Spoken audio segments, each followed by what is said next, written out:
Hello, everyone. Thank you for joining us today.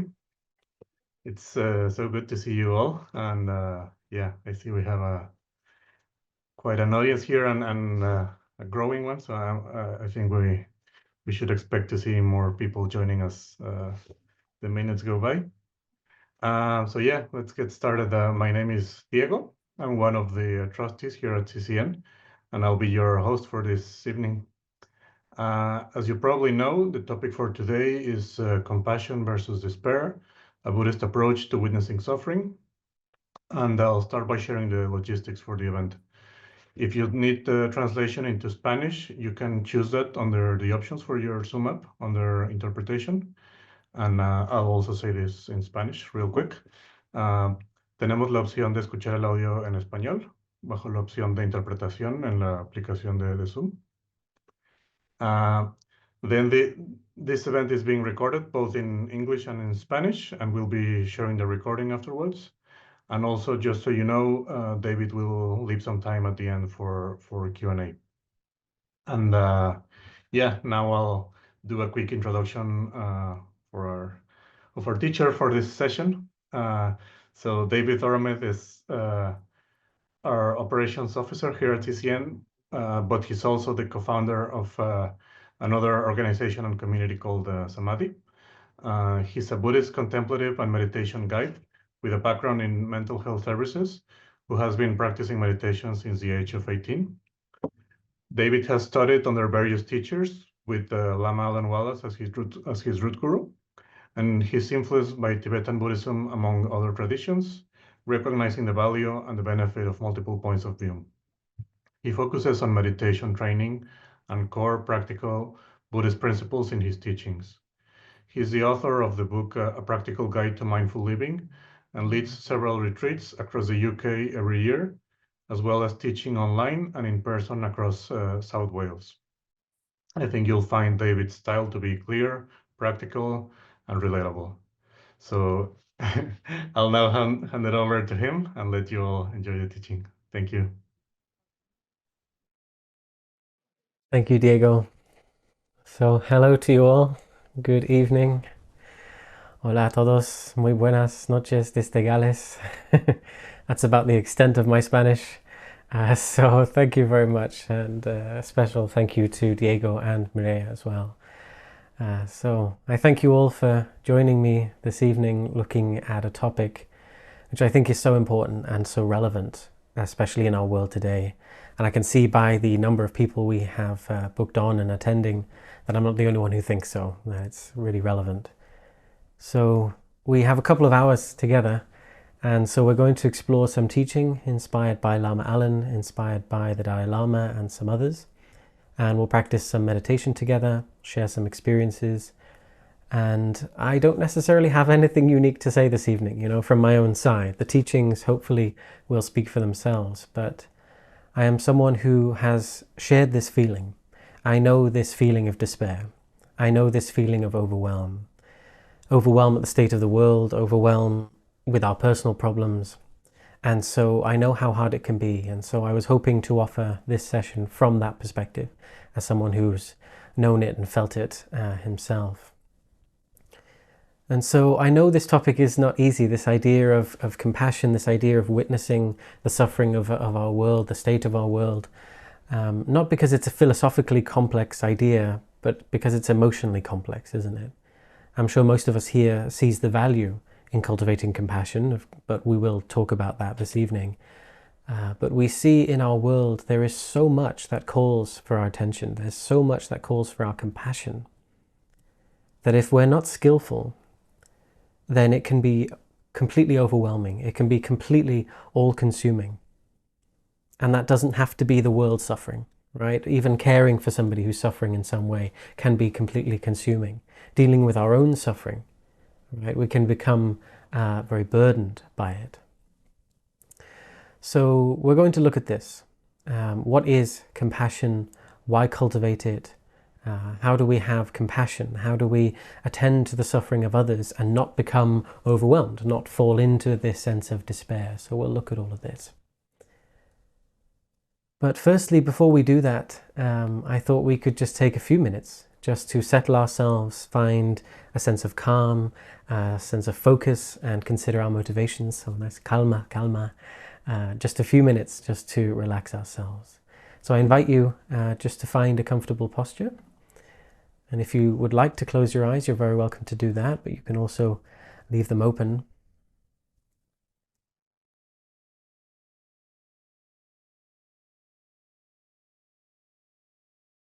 As we just settle and get comfortable,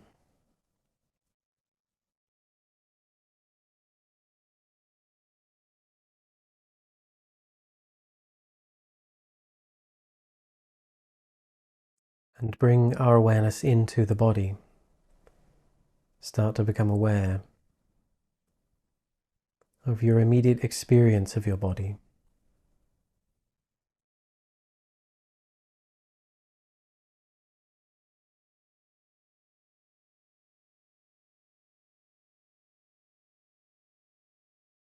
Noticing the changing sensations moment to moment.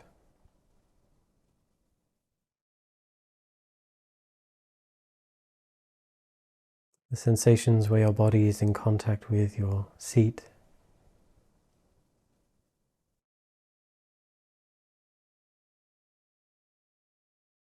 The sensations of the breath.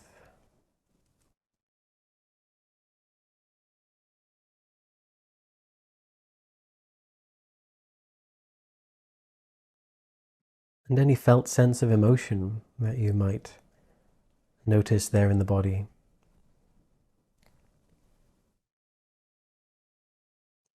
Might express itself as a tightening or a lightness.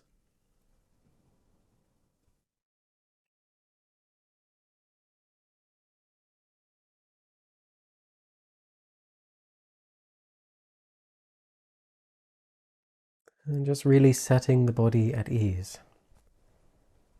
Giving ourselves permission to be still, to be comfortable, to be relaxed.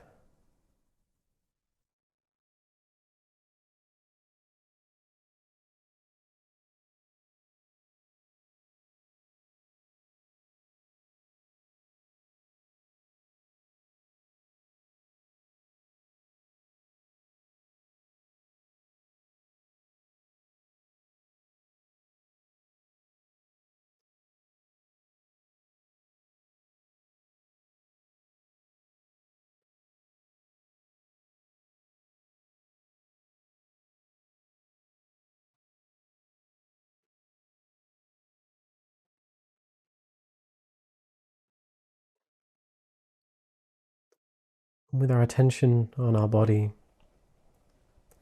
calming the body,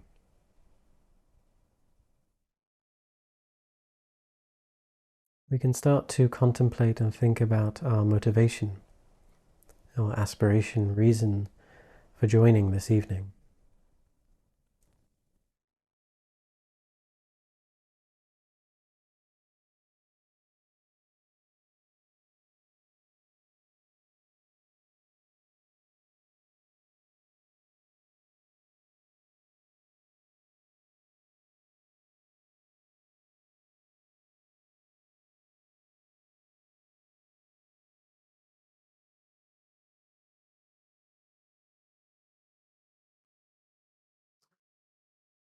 Really arousing this most meaningful motivation, making it very clear in our mind, so that this session may bring benefit to ourselves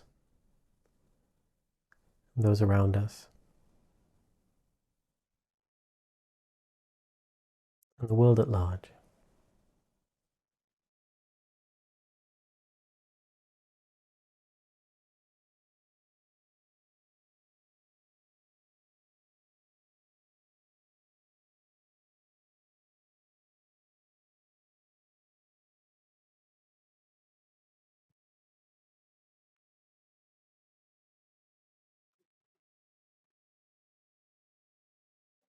Okay, then we can blink our eyes open, reconnect with our immediate surroundings once again.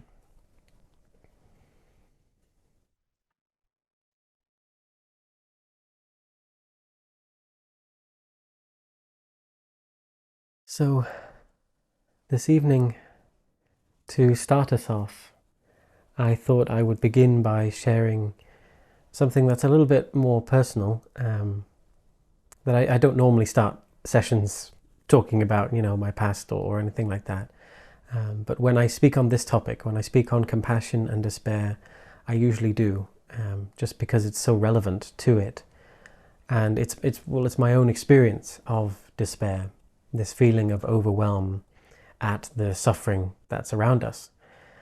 And so, as some of you know, and you'll already know this, you'll know what brought me to Buddhism was my experience of depression, suicidal ideation, anxiety. And what I recognize now, or recognized after that experience, of what was fueling my depression, it was a great feeling of overwhelm with suffering.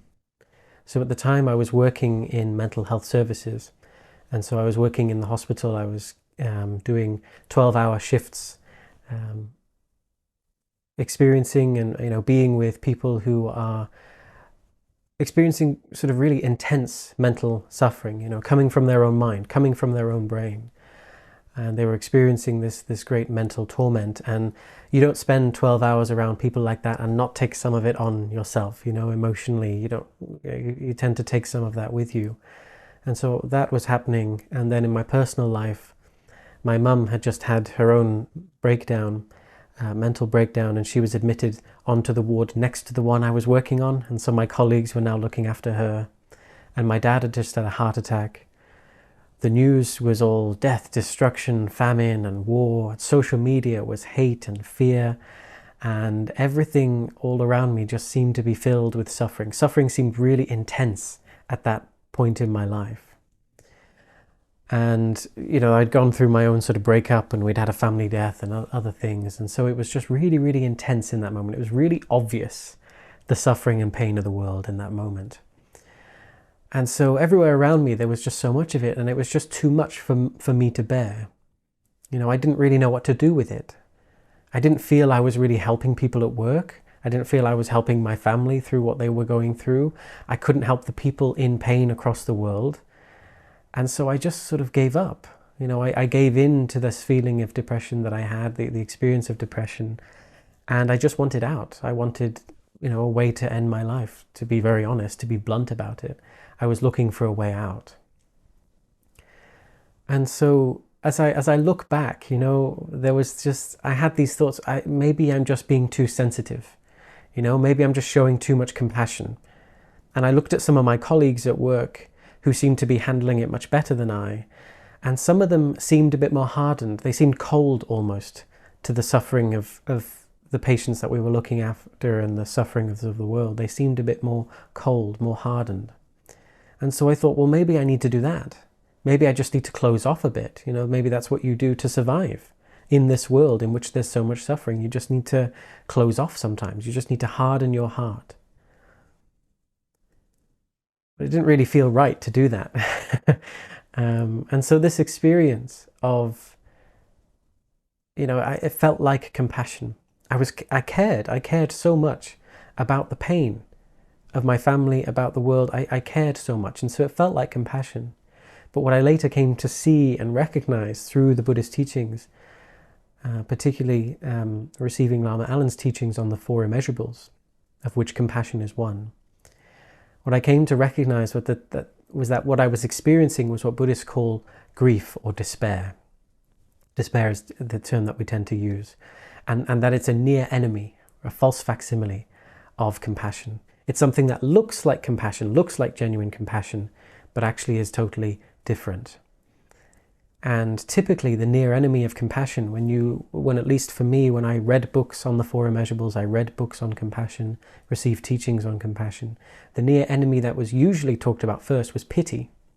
Pity, where you would say something like, oh, that's so awful. It's so awful what's going on in the world. But what's for dinner? You acknowledge it and you say some sort of blanket statement, oh, how awful, oh, and then you just sort of turn away very quickly and turn to something else instead to sort of distract yourself from the reality of what's there. And so it's a kind of protective mechanism you turn away. Again, it might seem like compassion, seems like you care, but you're not really allowing yourself to feel it. You know, you're sort of offering platitudes, if you like. You're not allowing yourself to fully be with the person's suffering. You don't allow yourself to go there.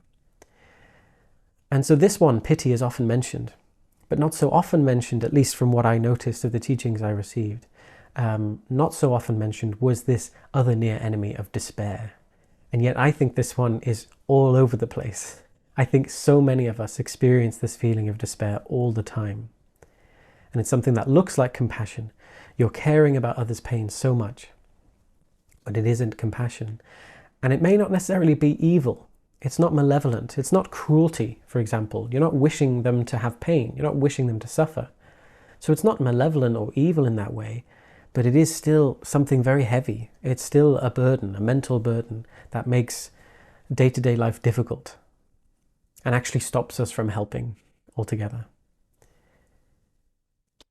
So if we just roll this back a little bit, first of all, then, I thought it would be helpful if we could clearly speak about what is compassion then, from the Buddhist perspective at least. Because if I was to ask each of us here what is compassion, we'd have, 46? We'd have 46 different definitions right now. So what is the Buddhist definition? What are we talking about when I say compassion? So the very sort of succinct, easy way of defining it in the Buddhist tradition is that compassion is the wish or the aspiration for ourselves and others to be free of suffering and its causes. It's not an emotion. Empathy could be the emotion that precedes compassion. But compassion itself is not an emotion, just like loving kindness is not an emotion. Compassion is that yearning, it's that wish that the person you're attending to, the being you're attending to, whether it's yourself, an animal, another sentient being, a human, that individual that you're attending to, may they be free of suffering and the causes of suffering. That's the focus of the mind with compassion. And so we already have that desire to be free of suffering ourselves. We have that within ourselves. Sometimes it's obscured, sometimes it's misdirected, and we actually move towards suffering, hoping that it'll fix us. But we have that wish within us. We have it for ourselves and those that are close to us, those who we like, those who seem kind to us, those we care for. We have compassion for them naturally. We don't want to see them suffer, right? But what is also really important here, to cultivate genuine, authentic compassion, and for it to not fall into despair, we need to know a few things. We need to know, first of all, what is suffering? What is it that I'm wishing them to be free of? What does the Buddha mean by suffering? What are the causes of suffering? And how do we eliminate those causes of suffering, right? The Four Noble Truths. Otherwise, our compassion can sometimes be simply words with no meaning, or a wish with no backup.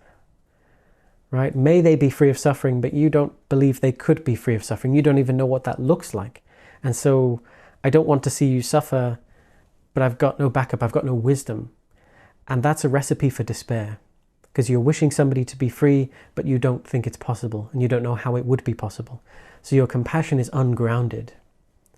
And so then it's easy to think, what's the point? What's the point? And so I just wanted to read a little bit from Lama Alan's book on the Four Immeasurables. There are two books that I'm relying on this evening, and from which these teachings are coming from. And so the first is this book, the Four Immeasurables, by Lama Alan Wallace. And so I'm referring to his chapter on compassion. And the second one is a book from His Holiness the Dalai Lama called Beyond Religion, Ethics for a Whole World. So I'll be referring to this one as well. And so just turning to the section on compassion in this book from Lama Alan, hoping that Maria can also find the same part. So he says here, discussing compassion, he says, compassion witnesses an individual in suffering, human or otherwise. Recognizing the suffering leads to the yearning for that individual to be free of that suffering. So first of all, we're recognizing the suffering. We're attending to an individual who is suffering. We're recognizing that suffering, and immediately as you recognize that, it leads to the yearning for that individual to be free. There is a vision, he says. Compassion focuses on the fact that one doesn't need to suffer in that way, that it is possible to find serenity, equanimity, tranquility, and the equilibrium of freedom. Compassion wishes, may you be free of suffering and the source of suffering. It observes the suffering and the sources of that suffering that are present, and it holds forth the vision that this suffering is not indelibly interwoven into your existence. You have the potential to be free. May you be free. And so we see, as Lama Alan's saying here, it's not merely may you be free of suffering, but you're holding forth a vision. It's grounded. Your compassion is holding that vision of what is suffering, what are the causes of suffering, and the possibility of being free of that suffering. And that's what you're wishing for that individual. So it's grounded in that wisdom. It's the union of the two, wisdom and compassion. Because otherwise, if it's not grounded in that, if it's ungrounded, you might witness somebody in suffering and then actually just feel totally overwhelmed because you don't see a possibility of how that pain could ever ease, of them finding well-being. And so then your empathy has nowhere to go. And empathy, dwelling in empathy, too much empathy and no wisdom, no compassion, is the direct route to despair and overwhelm. So it's crucial. It needs to be grounded in wisdom. But why do we cultivate this compassion? Why bother cultivating it at all? Why cultivate compassion or a sense of caring for the welfare of others? Is it not easier to just turn away, right? To focus on our own happiness and pain instead, and let others focus on their own? There's a quote from the Dalai Lama that we shared on the page, the booking page for this talk, where he says that if you practice compassion, whether you believe in a religion or not, you will come to realize the value of compassion for your own peace of mind. The very atmosphere of your own life becomes happier, which promotes good health, perhaps even a longer life. By developing a warm heart, we can also transform others. As we become nicer human beings, our neighbors, friends, parents, spouses, and children will experience less anger. They'll become more warm-hearted, compassionate, and harmonious. You will see the world around you change little by little. Even a small act of compassion grants meaning and purpose to our lives. I find that so uplifting. But here he's talking about these two things. The benefits to our own peace of mind is what he mentioned first of all. Benefits to our own peace of mind, changing the very atmosphere of our own life, promoting good health. There can often be this feeling that compassion is good for the other person, right? It makes you do good for the other person. It's good for them, but maybe not necessarily for yourself. But this is false. The first beneficiary of compassion is oneself, because it changes our way of being. It connects us with other people. It relates directly to our sense of well-being, our sense of interconnectedness with others.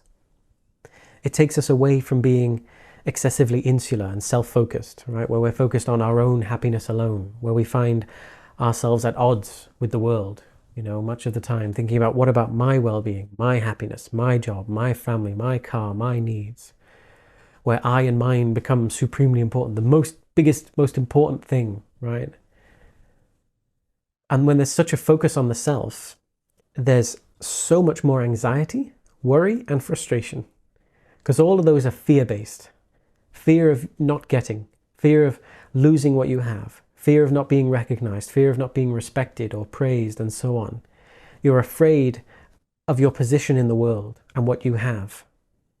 And so then even a small pain or inconvenience becomes so hard to bear because you're trying to protect your happiness so much. So we're at odds with the world. But conversely, when we open our hearts and turn to others, and the image in my mind right now is the lotus opening up, rather than this closing off, with opening up, and we turn to others, we find a totally different quality of experience. It's unifying, it's connecting. We don't feel alone. We don't feel insular. And that feels naturally good. Compassion feels naturally good. Science is showing that compassion and warm-heartedness, a feeling of connection with others, might actually be a prerequisite for good, lasting human happiness. And it makes sense, because as humans, connection and community are important, right? This is how communities and our species have thrived. Yes, there's always been competition amongst different tribes, but within that tribe, within that unit, there needed to be a sense of cohesion, connection, of caring for the welfare of others, because that's how that community was going to thrive. If each individual didn't care about the other, then it would have all fallen apart right at the start. And so it feels good for us naturally, because it's a natural sort of state for the human species. It's a way for us to thrive, and so it makes sense that it would feel good for us to feel connected, to feel warm-hearted towards each other, even amidst each other's suffering. And so compassion is not just sort of a spiritual or religious practice. It's although it's there amongst all the great contemplative traditions, of course, it's what unifies them in one sense. It doesn't only bring benefit to others, it also brings benefit to ourselves. We are the first beneficiary. And the Dalai Lama says in this book, on the section on compassion,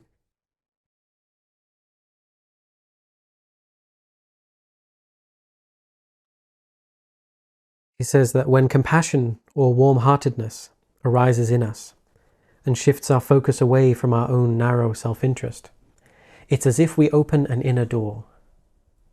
Compassion reduces our fear, it boosts our confidence, and it brings us inner strength. By reducing distrust, it opens us to others and brings us a sense of connection with them, a sense of purpose and meaning in life. Compassion also gives us respite from our own difficulties. And that's a really interesting one. Because I remember, as I've shared with some of you here, a time back when I was working in mental health services. Now I was working in community. And it was a time when I was really struggling with my own depression.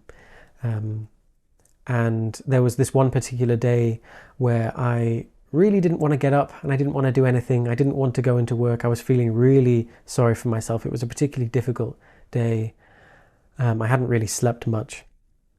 And, for one reason or another, I did get myself out of bed and I did go to work.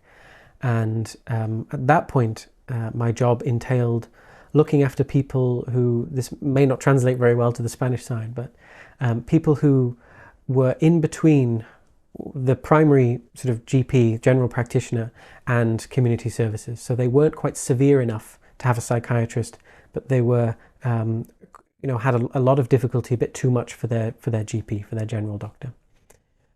And so we had a call about someone who had been sort of lost in the system. They got lost in between. Nobody was really looking after them. They hadn't been seen for a long time. And the police had done a check to make sure they were okay, and then they'd asked us to go in and see this gentleman. And so we visited him, and I'll always remember the way that his home looked and the way that he spoke about himself. We went into his house and he was a serial hoarder. There was just stuff everywhere.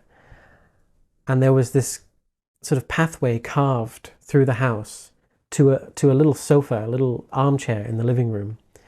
And that was the only part of the house you could get to. And that's where he lived, that's where he slept, that's where he ate, that's where he went to the toilet. That was his entire life. He didn't really go out. And as he was speaking to us, it was clear that this is what he thought he deserved. That this was his lot, this was his life, and this is all he really knew and all he really deserved. And he had that sense that he didn't feel he was worth any better than this. Now, immediately, of course, feeling that, seeing that, what's arising is, how can we help, right? What can we do? What can we do to help him? It was heartbreaking, to see a fellow human being just like me in this situation. And in my efforts to help, we did what we could, put some things in place. But by thinking not only about his situation, but the people all over the world who suffer in similar ways, the amount of people who must just be in the same situation across the world. As I thought about this and as I did what I could to help him, what I didn't realize was that my own internal pain was subsiding. My own upset, my own misery, my own depression in that moment had subsided. I didn't realize that till afterwards. But by attending to the suffering of others and wanting to help, my own suffering had reduced. My own problems were not center stage anymore. They weren't the biggest thing in the world. It's not that they'd vanished. And it's not that it was, oh, how could I possibly think about myself when this person's suffering like this? It wasn't a kind of dismissive way of saying, I think I've got problems. Well, look at this. It wasn't that. but my suffering had taken on greater context. Something inside had shifted, right? That connection with this individual switched my feelings of overwhelm and loneliness and grief and sadness into feeling of connection, compassion, a sense of confidence, a sense of purpose, right? Meaning, I've got something good I can do here, something I can really apply myself to. And that uplifted me. It lightened my burden. Instead of pulling me further in, which is what we often think, that if I was to really attend to this other person's suffering, it's going to drag me down even further. I can't even deal with my own. How could I look at theirs? Yet this experience showed me that by attending to this person's suffering and wanting to help, it actually uplifted me. It energized me.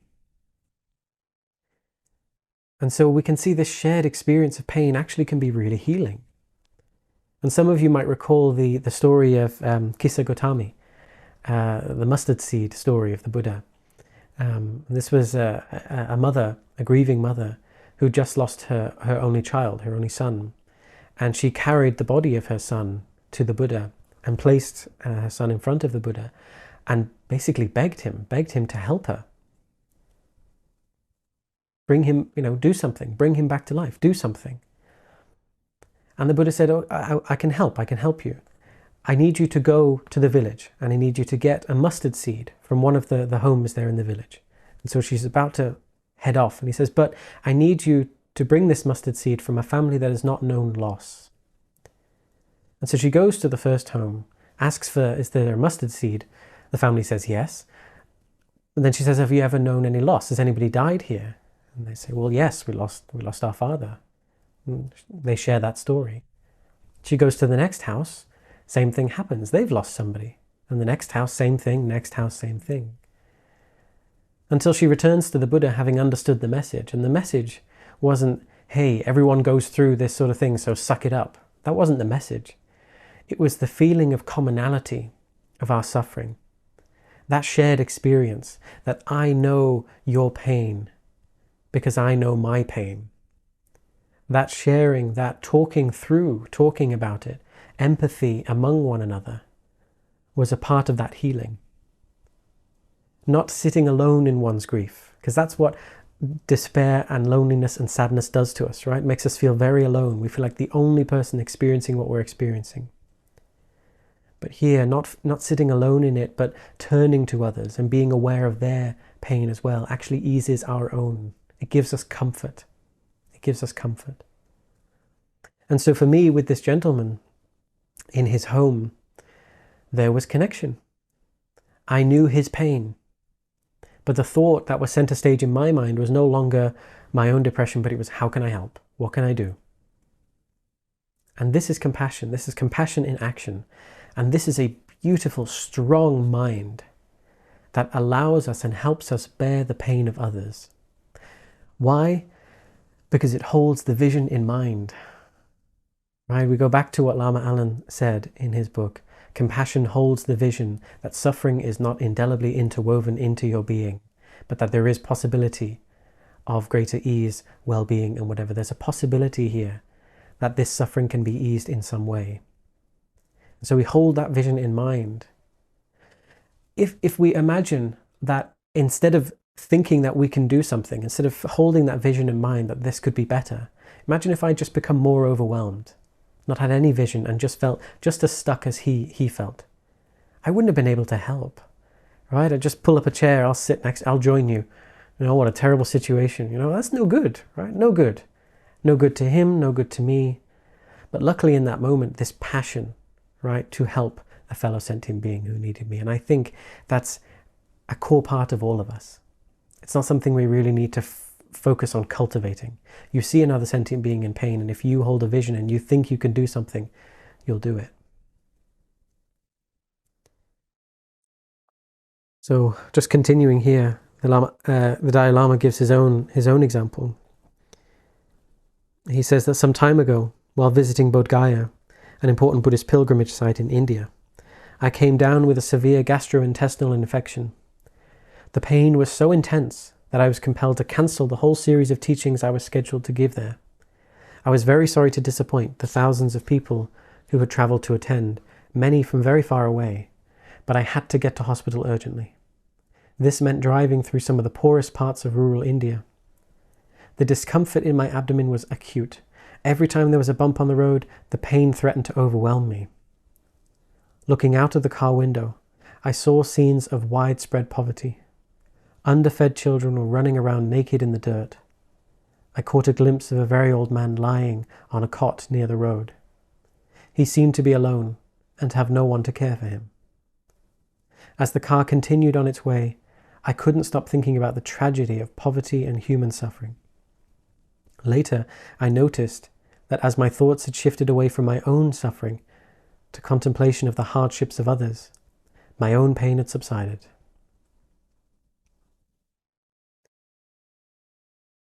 He continues, he says, the observation that our concern for others contributes to our own well-being is also supported by scientific research.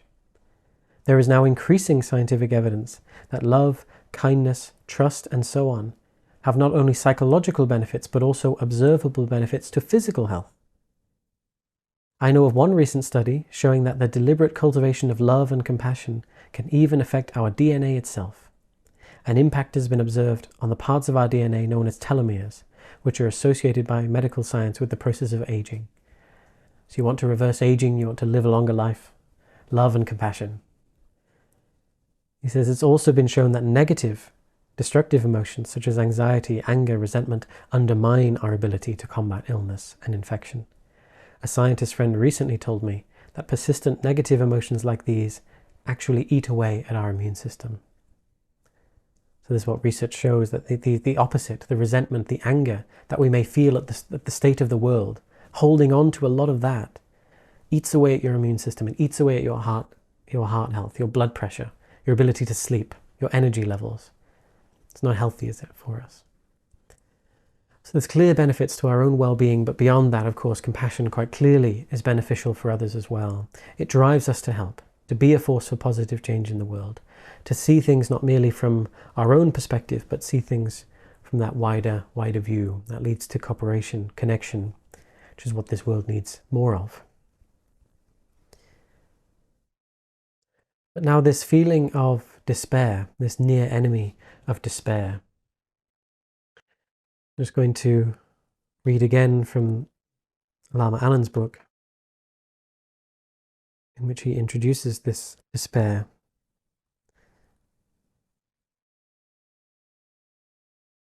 So he says there are near and far enemies of compassion. Grief is the near enemy of compassion. Here in this book, in this print, he uses the term grief, but nowadays he uses the term despair, and that's the common term that I see out there. I don't know what the translations will be in Spanish. So he says, I'm going to just use the term despair, so I'll switch it. Despair is the near enemy of compassion. When compassion goes awry, it succumbs to despair. Despair has a heavy quality to it, unlike sadness, which may be fleeting. There is so much in the world that calls for our compassion that if it goes awry, an ongoing state of despair can settle in. It may look like compassion, but it's a near enemy. It's not malevolent or evil, but it's a mental burden. You might think this is compassion, caring so much for those who are in misery, but in fact, what has happened is that grief has disabled you. You have fallen into a dark, bottomless ocean. The object of your despair becomes your only reality, all-consuming and overwhelming. There's hardly a fissure in your attention to it, hardly any light left over, and it is utterly disempowering. So here we're talking about this mind, right? And this is what I said that I had recognized in my own experience, right? That time that I'd just become consumed by it. I'd become lost in a sea of suffering. It hadn't given rise to compassion.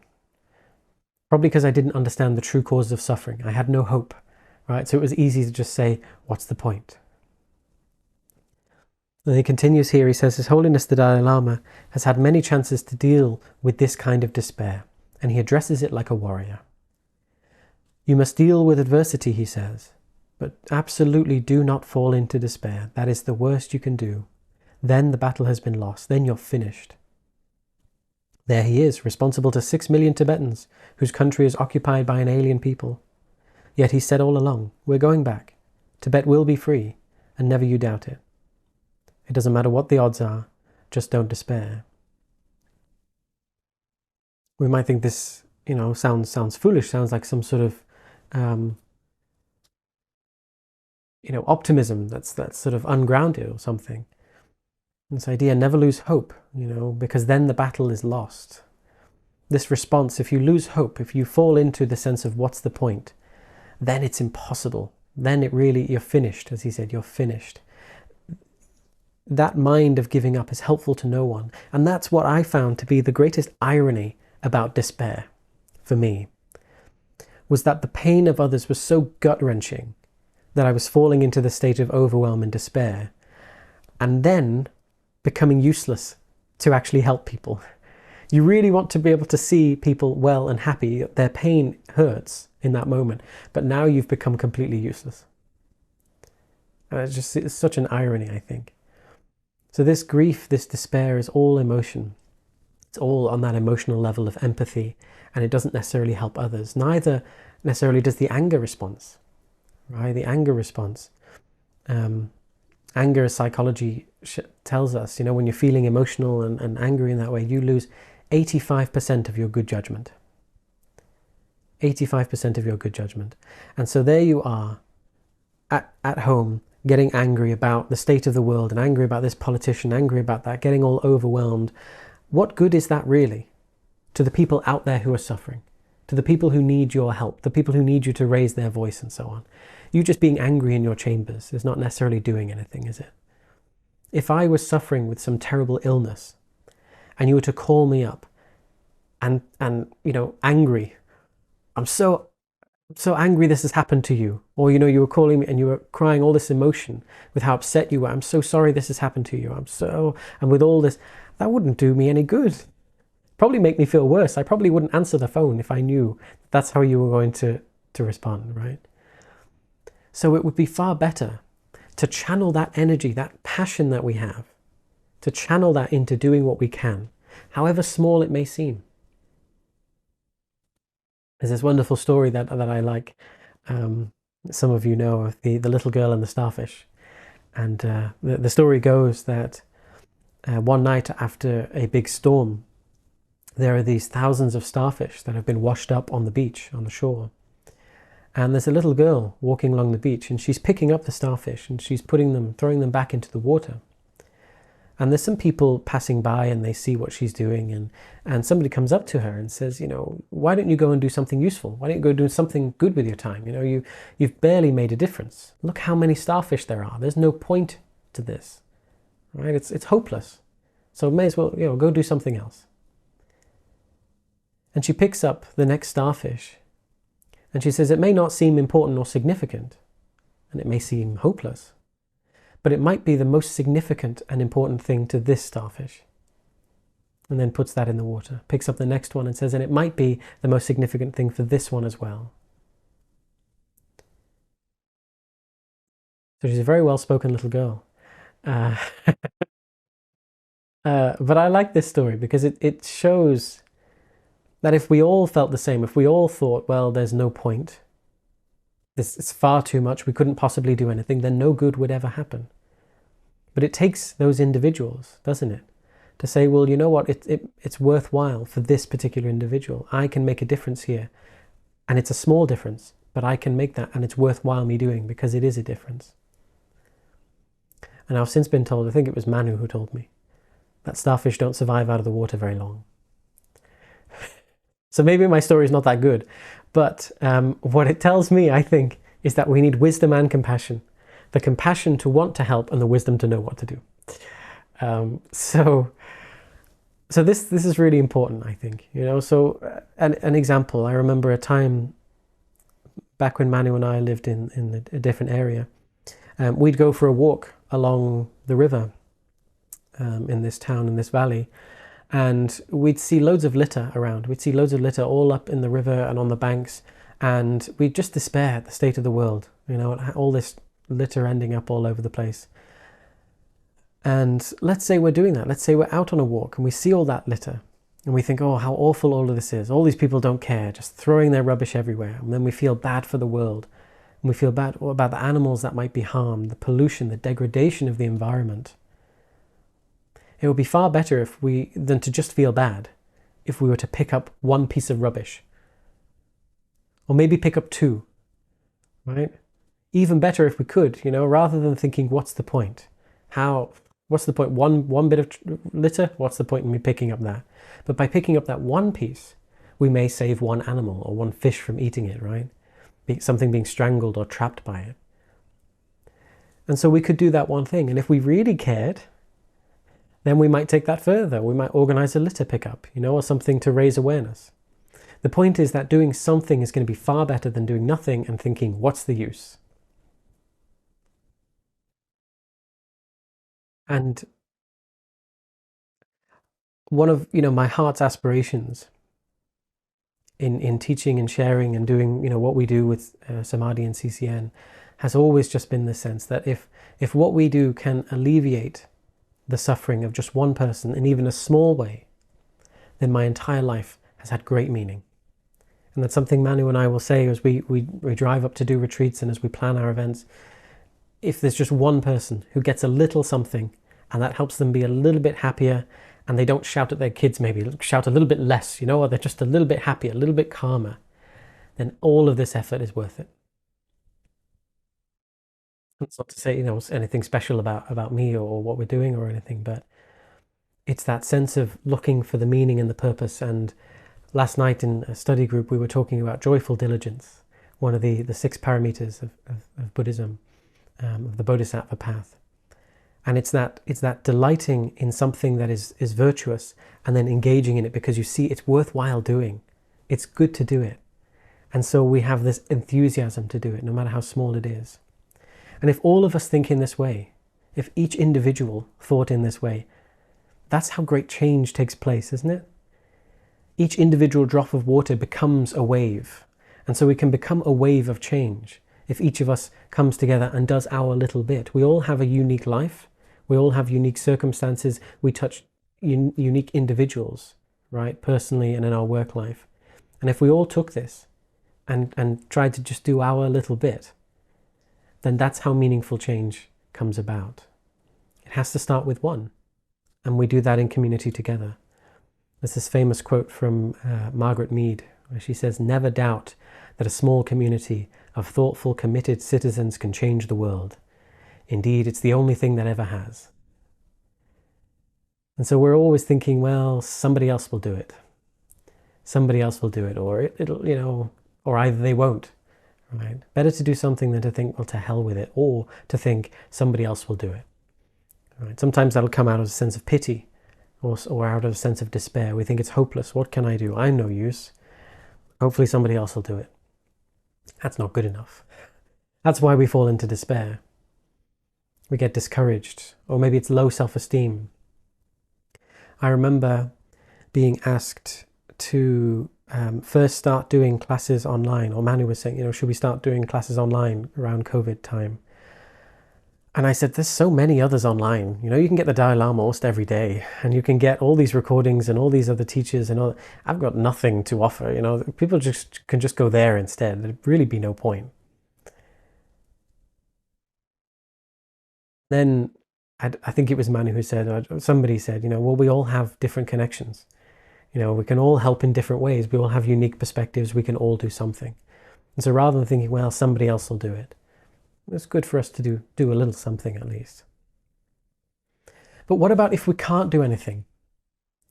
Right? Is it not the case that there are huge things going on in the world in which we can't do anything? We can't influence it. Great sufferings, great tragedies going on in our world. Politicians doing all sorts of interesting things across the world that we can't do anything about. So what do we do about those sufferings that we can't help? The very least I think that we can do is offer the gift of our attention, as much as we can within our capacity. Attending to the suffering, not turning away, not closing our heart.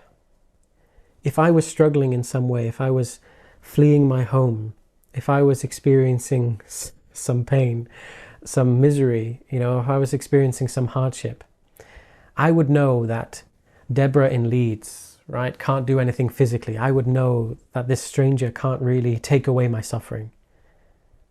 But I would want her to know. I'd want her to know what I'm going through. And if she could elevate my voice in some way, if she could share my story, raise awareness, if she could lobby her politicians, I'd want her to do that, of course. But at the very least, I wouldn't want her to turn away and pretend I'm not there. Pretend like my suffering doesn't exist. And this, I think, is a huge one in our world, turning away from others' pain, pretending it's not there because it hurts to look, because it's painful. We have a fear of pain, right? A fear that if I let their suffering in and I attend to their suffering, it's going to hurt. And so that drives us to shut out others' suffering. We close off. We think we need to in order to preserve some sense of happiness. Sharon Salzberg, in her book on loving kindness, she says that our happiness, when our happiness is so based on the external world, right, on having things going well, good fortune, our happiness is really based on the external world. She says that can seem quite fragile. It's quite unstable, isn't it? Because the world could change at any moment. And she says when that's the case, when we're relying on our happiness coming from the external world and it's not an internal well-being, she says we almost feel the need to protect it. And to notice suffering, it seems like it would undermine our happiness in that moment, or make us feel guilty about the fact that we're okay and everything's all right, and we'd feel guilty about the fact that others are not. And so then we deny the very possibility of suffering. She says we cut ourselves off from facing suffering in ourselves, in others, because we think it's going to undermine our own happiness. So we might refuse, she says, to recognize the humanity, the living experience of a homeless person on the street, or to people on the news. So we withdraw instead. But I think attending fearlessly, as compassion does, with an open, courageous heart, is a gift we can offer.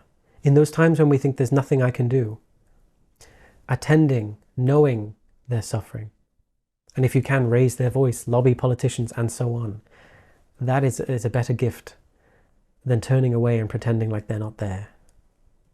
And we can combine it, of course, with the compassionate wish. We can attend to the suffering of the world, in which we know we can't directly right now influence it or help, but we can attend to that with the compassionate wish. May you find freedom from your suffering and its causes. Because I know the causes of suffering in our world. It's greed, it's attachment, it's aversion, it's ignorance, it's delusion. I know those are the causes of suffering in our world.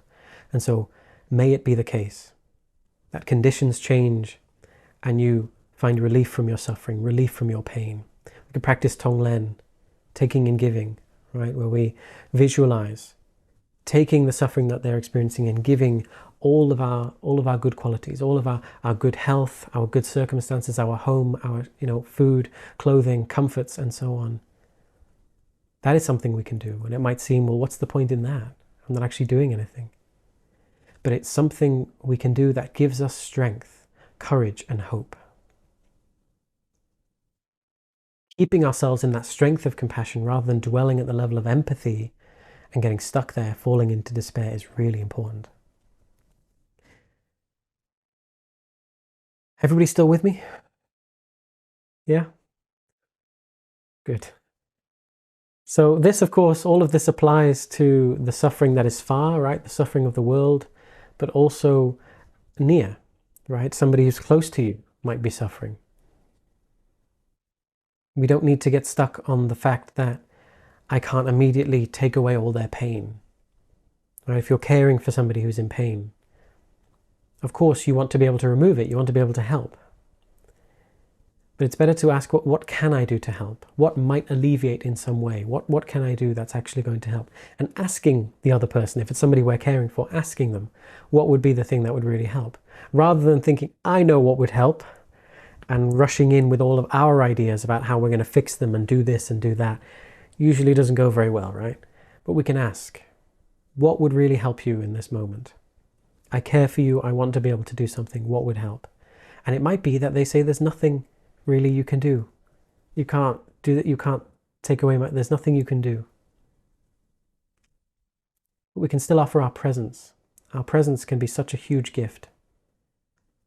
For those who are depressed, I know for myself, or those who are grieving, people who are going through a really sort of difficult time, they end up becoming quite isolated. And in many cases, it's not because they're isolating themselves, which is a factor sometimes, but because others start to drift away from them. People start to drift away from their friends and loved ones who are depressed, or their friends and loved ones who are grieving, because they find it uncomfortable to be around them. That's a really difficult truth to realize, that it's the self-cherishing mind that makes it about us. That being around that person right now is not a good time for me. I don't know what to say. I feel uncomfortable around them. I'm not sure. And all that discomfort means that we then shy away, we withdraw. Or, oh, I can't watch those videos, those charity videos of children starving or this and that. It's not compassion or sensitivity. It's the ego mind going, that makes me uncomfortable. I don't like that. And so I'm not going to do that. And it takes a lot of self-awareness to recognize that, actually, and to, humility to see that. So if we see someone who's struggling, personally, somebody we know who's struggling, can we offer them the gift of our time, our presence? Can we see that although this is probably going to be difficult for me, it might feel, really uncomfortable, it is meaningful and it's worthwhile doing. It's a display of my love, my care for that person. And it could actually make all the difference, be very comforting for them. So can we forbear the hardship, the discomfort? Can we allow ourselves in that moment to just be uncomfortable for a little while? Can we be comfortable with being uncomfortable in service of the other person? So we can offer that, I think. We can arouse this strength, this courage. But we do, of course, need to be aware of our own levels, our own energy, right? Immeasurable compassion, karuna, is not only for the other person. It is also for oneself. And so it is impossible for us to try to attend to all the suffering at once of the world. So although I've said that, it's a gift to attend to the suffering of others, we do need to recognize our own capacity and our own energy levels, don't we? Because if you try to attend to everybody's suffering all at once, you receive all of this on the news and all of the suffering in your world, then that will easily, unless you have a very strong mind, that will turn into grief, that will turn into anger. So like anything, middle way, isn't it? We don't ignore suffering, we don't bury our head in the sand, but you also need to recognize our limitations and find a middle way between attending to suffering, doing what we can to help, channeling our energy into doing what we can to help. But as the Dalai Lama says, not despair, not giving up. Recognizing those times when, yes, I do need to step back. I attend and feel, but I don't dwell. Because we can easily become consumed by somebody else's tragedy. I know this for myself, right? There's somebody personally who is going through a difficult time, and you're turning it over in your mind all the time, just thinking how awful it is for this person, feeling so bad, and you're going over and over it again in your mind. Well, now we need to recognize, how useful is this actually? How useful is this for me and for them? I can attend unwaveringly to their suffering as it arises here and now, but then once I move on and I'm cooking in the kitchen or something, or going to work, well, now I need to attend to what is at hand. I attend to the cooking, or I attend to work, not dwell in a place that's burdening me. I think I've seen, I've witnessed the Dalai Lama do this.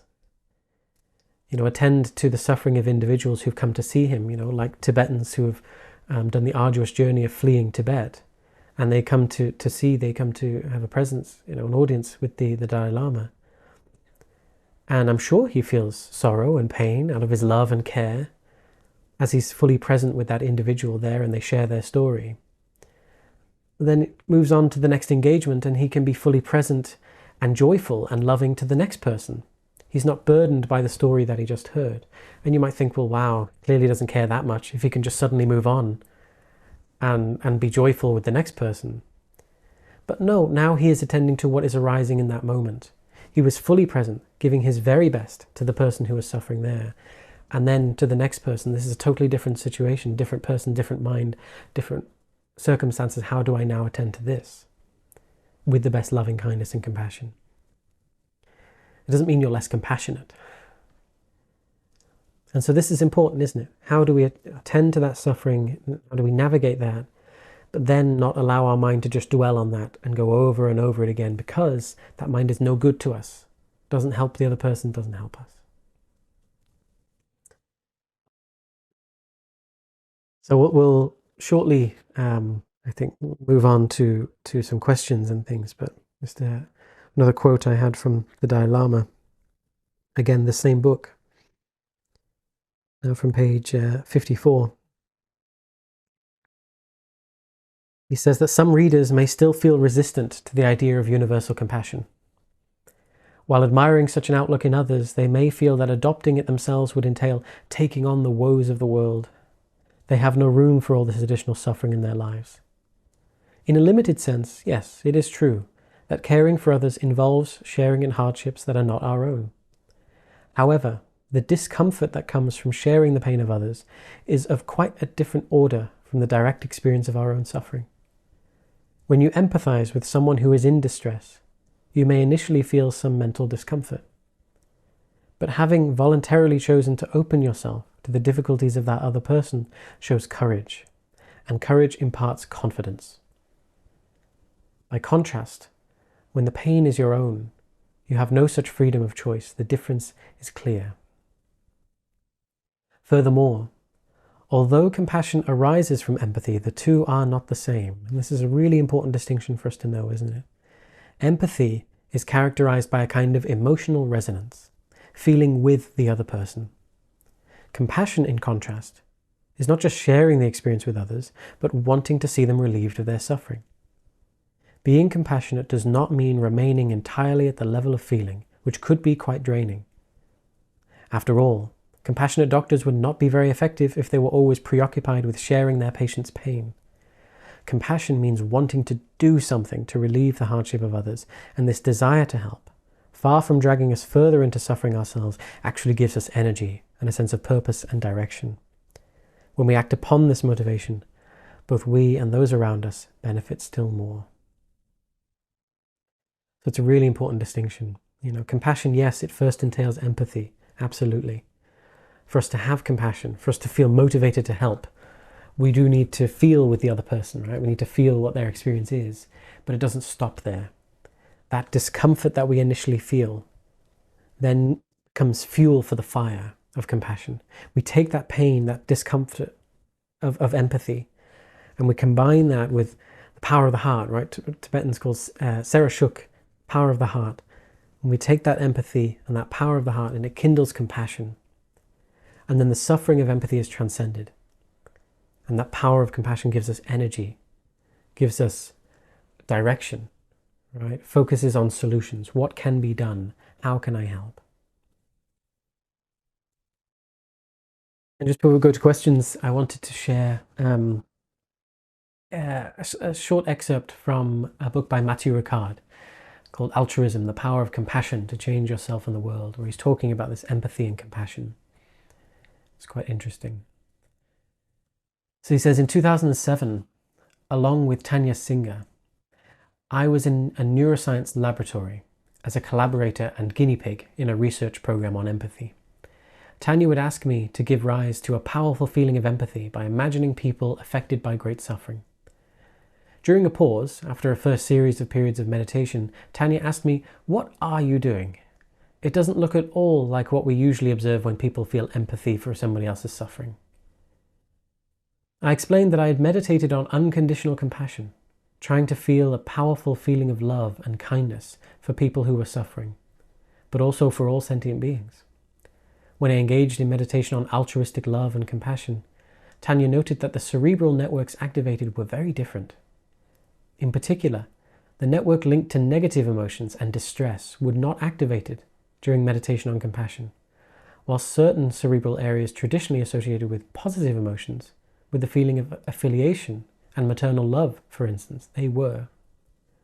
So we arrived at the idea that burnout was in fact a kind of empathy fatigue and not compassion fatigue. These three dimensions, love of the other, empathy, which is the resonance with another's feeling, and compassion, are naturally linked. When altruistic love encounters suffering, it manifests as compassion. This transformation is triggered by empathy, which alerts us to the fact that the other is suffering. One could say that when altruistic love passes through the prism of empathy, it becomes compassion. The person who feels compassion and kindness can develop the strength of mind and desire to come to the aid of the other. Compassion and altruistic love have a warm, loving, and positive aspect that standalone empathy for the suffering of others does not. So it was clear, from my perspective, that if there was an empathy fatigue leading to the syndrome of emotional exhaustion, there is no fatigue of love and compassion. Without the support of love and compassion, empathy left to itself is like an electric pump through which no water circulates. Love that imagery. It will quickly overheat and burn. So empathy should take place within the much vaster space of altruistic love, loving kindness and compassion. It is also important to consider the cognitive aspect of compassion, he says. In other words, understanding the different levels of suffering and its manifest and latent causes. We will then be able to place ourselves in the service of others by helping them effectively, while still preserving inner strength, kindness, and inner peace. And so he comes right back at the end there, doesn't he, to what we were saying at the start. Understanding the different levels of suffering and its manifest and latent causes. So we come back to that. But that's what gives us the vision, that's what gives us the strength to be able to manifest this compassionate mind that wants to be able to help, that has the energy to help. So the meditation I want to do is inspired by a quote or teaching from Chamcho Rinpoche, who's a Nyingma Lama, a Dzogchen teacher. And he says that, if I find the quote, he says that it seems that compared to the wisdom cultures of old, more and more people in today's modern culture focus only on the darkness of our world. So he gives us advice. He says, please focus within and shine the light of your mind onto the world, illuminating all that you encounter. This is the way of a bodhisattva.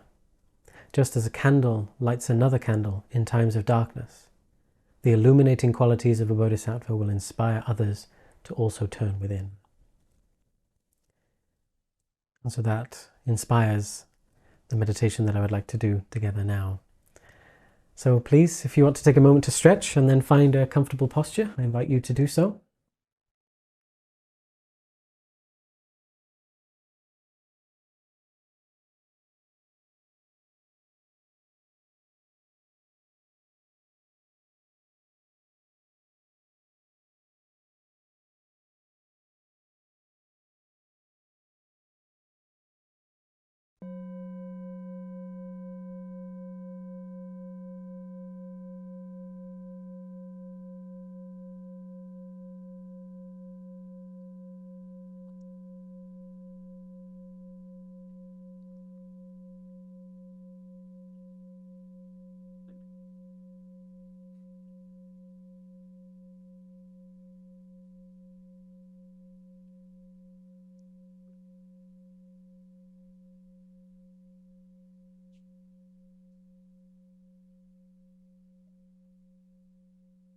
I invite you to spend a few moments just settling into a comfortable posture.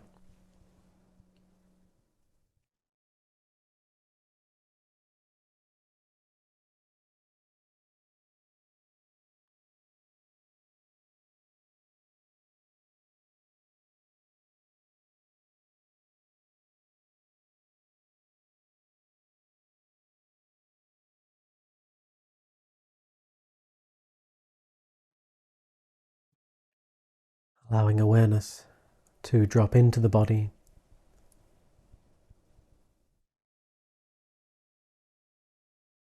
noticing the contact of your body on the chair, on the ground, wherever you are.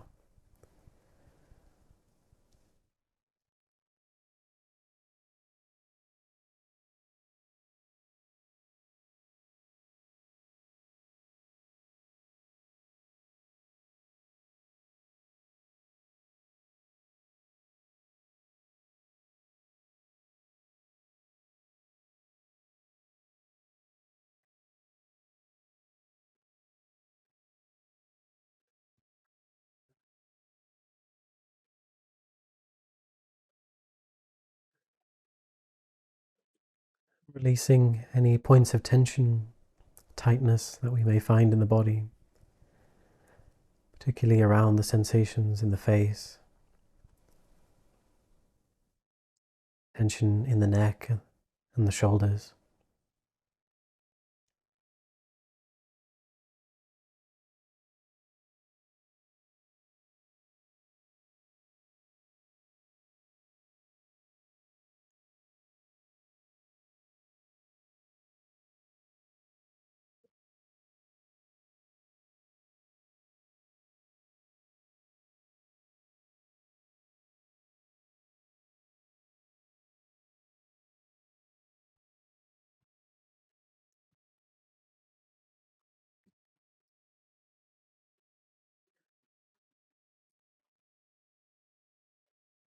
And then for a short while, just to bring a sense of calm, focus and clarity, I invite you to become aware of the sensations of the breathing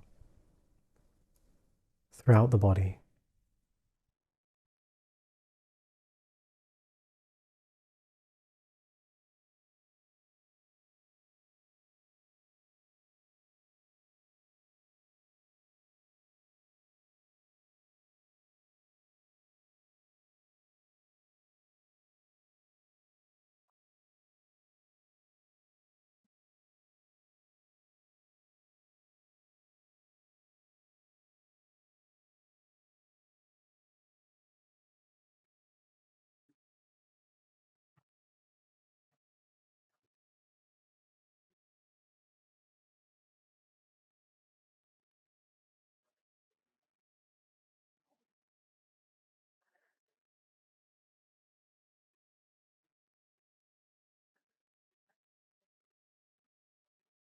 And our mind may wander, we may become distracted.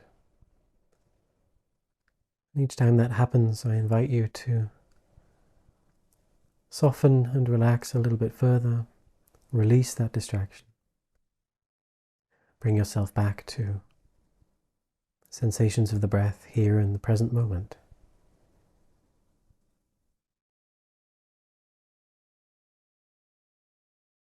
Giving ourselves permission to, for now, set aside any other hopes, fears, worries, and concerns,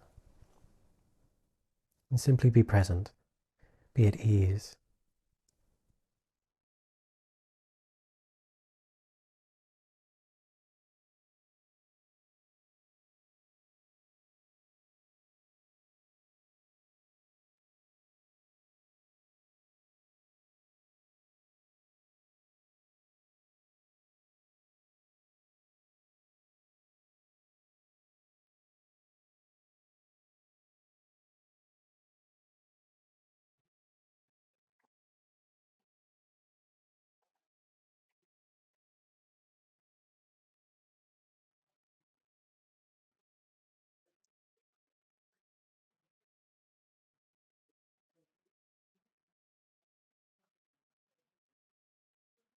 And I invite you to bring to mind yourself as you are here today.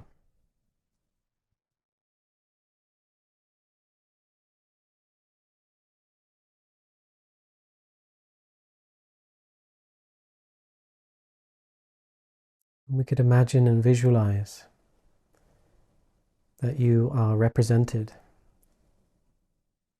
in your mind's eye as a single candle burning brightly in a dark room.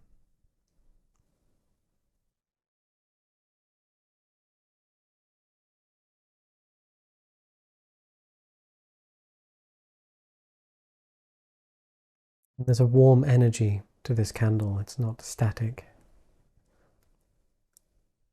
You might see the flame dancing gently and see this warm, inviting glow.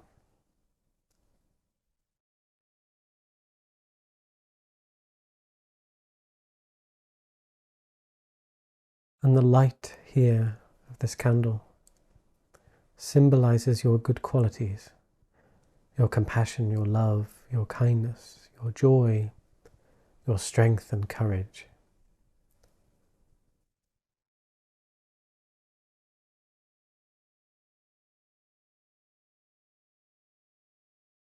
It's burning brightly with compassion,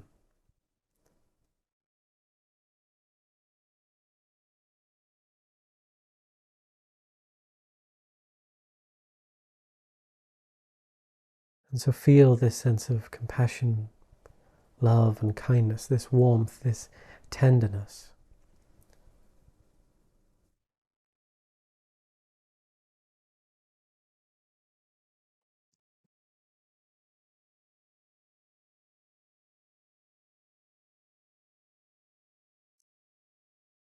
And we can acknowledge that while there is light and warmth here, emanating from this candle flame, there's also a cold darkness. It seems to be around us there in the world.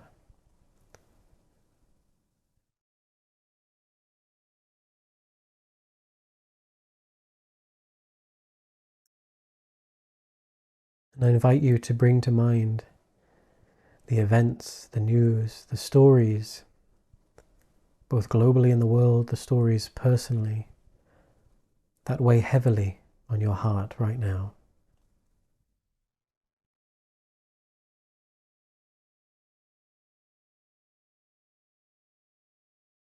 And see these as the darkness, represented by this darkness around you.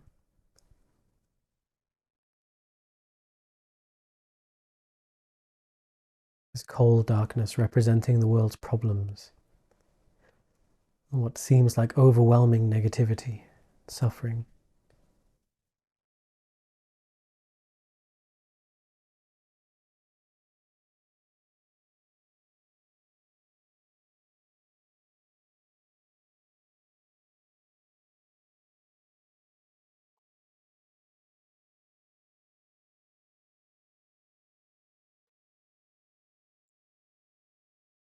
And as you contemplate this suffering in the world, allow empathy to naturally arise, that emotional resonance with the pain of those who are suffering.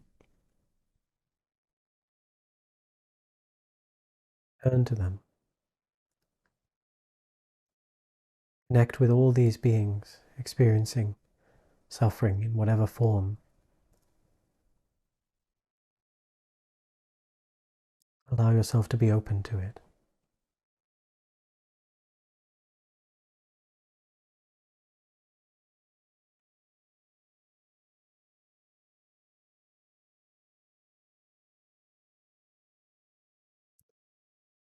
And as you do so with each in-breath, imagine using the energy of empathy, drawing it in, using this empathy to draw in strength to this candle, helping it to burn brighter.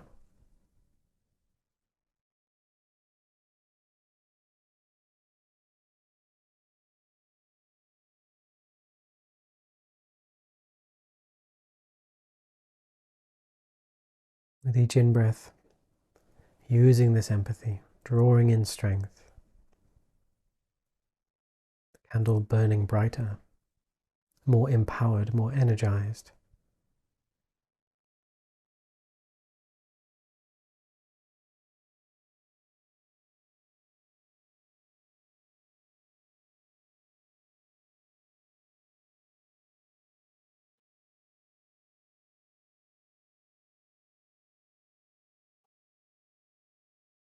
Rather than this empathy sending us down into a sense of overwhelm, we're drawing it in, allowing it to manifest as greater compassion, love and kindness, sense of energy.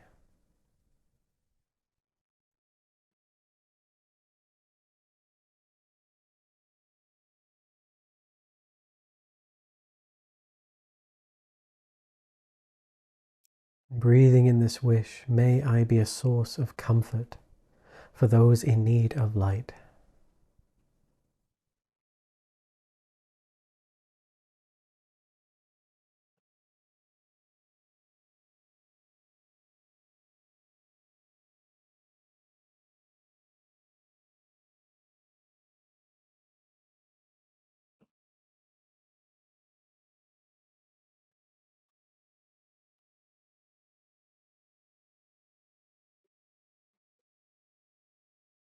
And then as you exhale, I invite you to visualize the warmth and light of your candle expanding, gently pushing away the cold, the dark, clearing space for more light.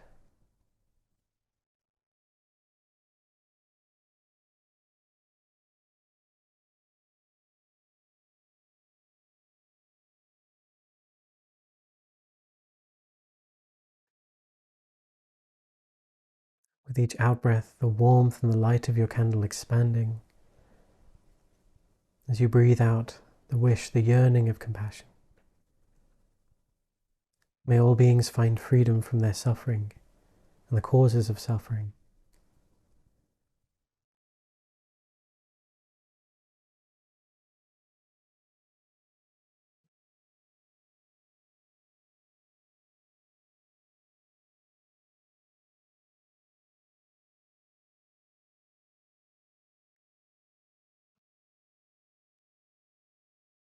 And you might recognize any feelings of despair and helplessness that might arise as we focus on global and interpersonal suffering.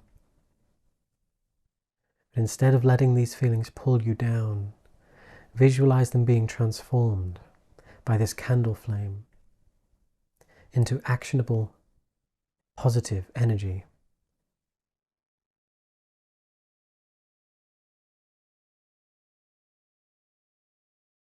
You might recognize ways in which you can make a difference to someone, to something, to some cause, no matter how small it is.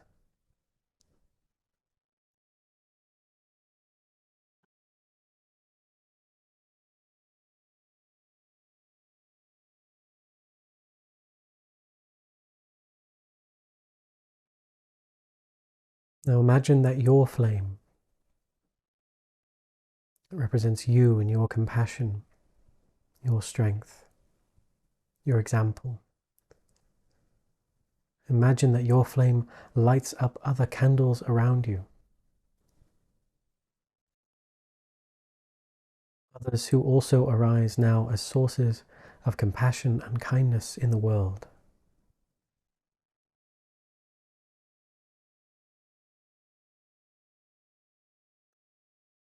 Feeling a collective warmth and strength from all of these flames coming together.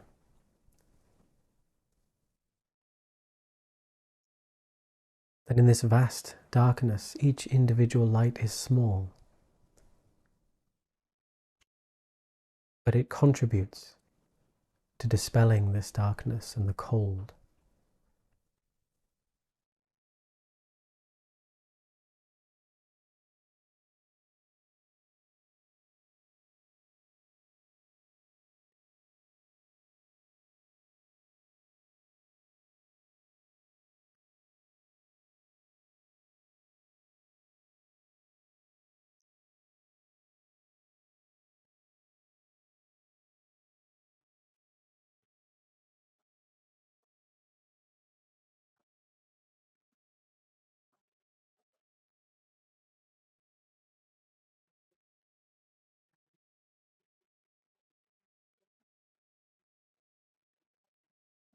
So we're focusing on this visualization of all these candles lighting up as sources of inspiration, as examples of compassion and kindness, creating a collective warmth and strength in each other.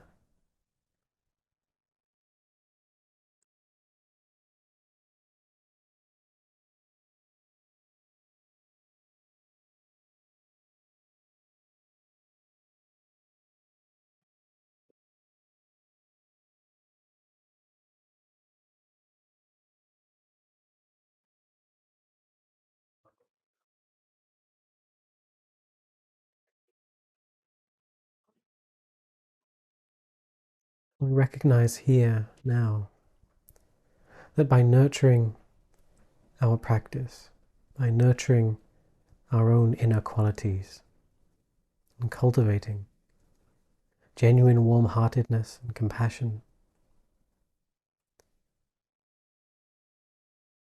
Oh, I can become a stronger source of light for others. I can do some good in the world.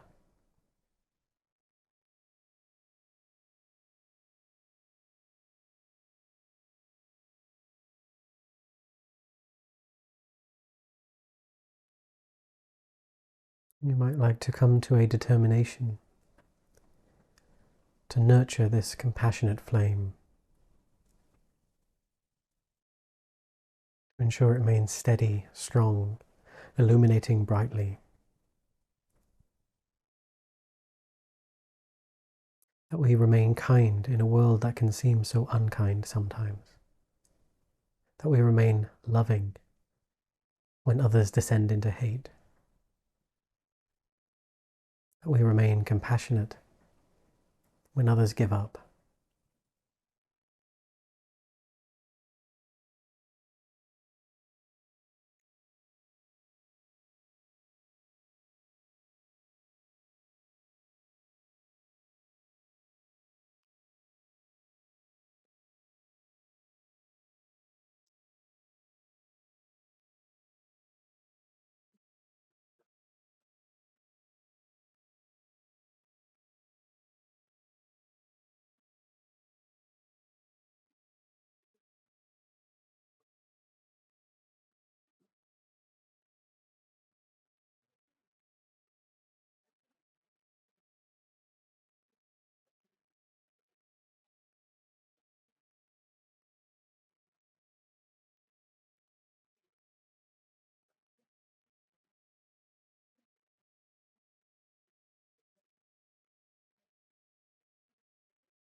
We might turn our attention back to our immediate experience of our body. Take a slow, deep breath in, breathing into the belly, into the chest. A long, slow exhale out.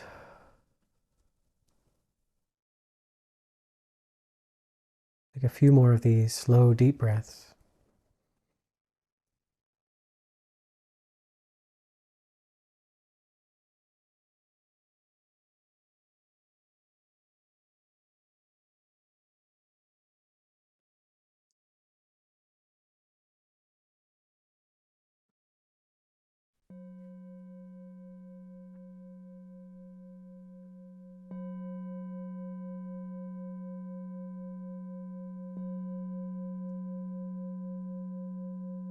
With that, we can bring this practice to a close.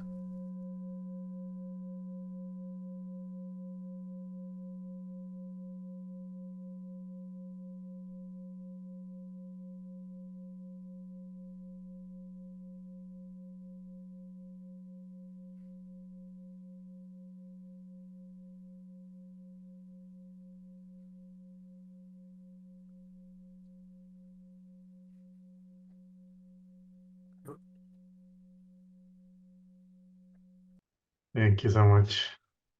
And Thank you. yeah, I think we're right on time.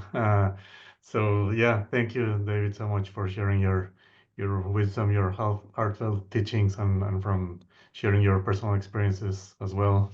Uh, Thank you, Mireia, for the Spanish translation. Yes, gracias.